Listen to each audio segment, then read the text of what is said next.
Did you make it through Jodie all the Sweetin. 8 years of Full House? Wait, Jodie Sweetin on being born in jail. Wild ride. without getting loaded, or did that I start did. doing? No, I was still a kid. Yeah.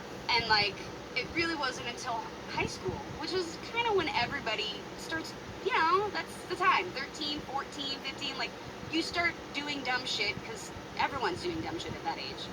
Um, but, you know, I always say I would have had issues with addiction, regardless Sure. of growing up on TV. I understand addiction in a very different way now, but I also, you know, I was adopted at a very early age.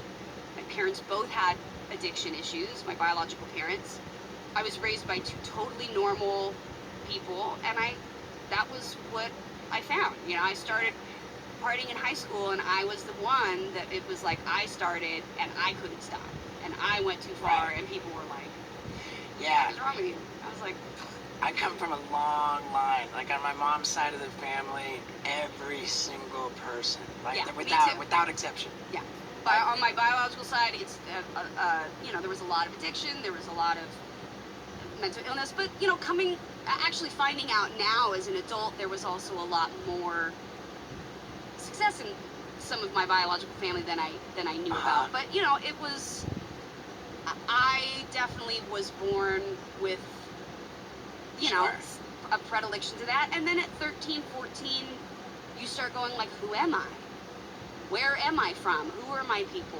I know these are my parents, but I'm not from them. So like, how do I connect with that? And when the only thing you know is like your parents were addicts and had issues and in and out of jail, and my dad was killed in a prison riot, like, Ooh. you know, when that's what you know, suddenly you feel like, oh, is that all that I am? Is that who I am? And it took me a long time to get over that resentment and that hurt and that all of that really led to a lot of my issues. How old were you when you found out you were adopted?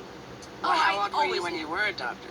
I was officially 14 months old, but it was right around like my first birthday, a little bit before. So it was about a year. Was there a period in between getting adopted and not being with your biological parents where you were like shuffling through the system? I didn't get put in the system, thankfully, but my mom was in jail when I was born.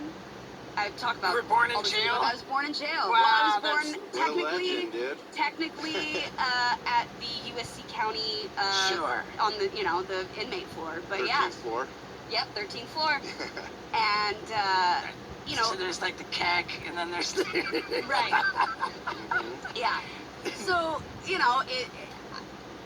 luckily my mom had and my biological dad had friends and cousins and family who actually are related to my adopted dad, and that's how I became adopted by my parents. Was he knew of me through his ex-wife's family and his kids from his first marriage, who were actually the ones that brought me home.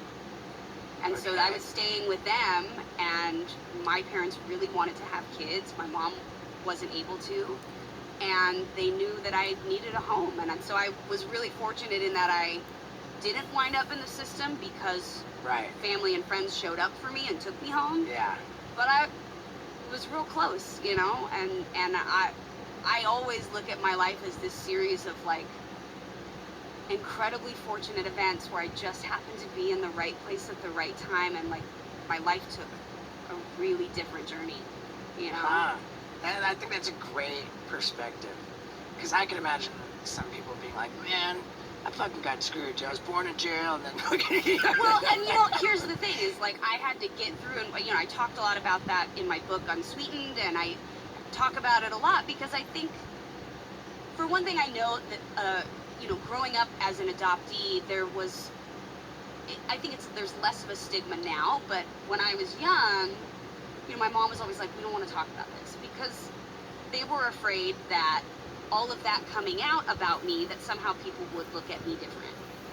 And now I'm like, I don't give a shit how people look at me. Like, you know what I mean? I am who I am, and I've survived. I've had some obstacles thrown at me, but I've also had some really wonderful experiences. So that's life, right? Like you sometimes start off in a shitty place and then it's not so bad. It's called Steve-O's hot sauce for your butthole.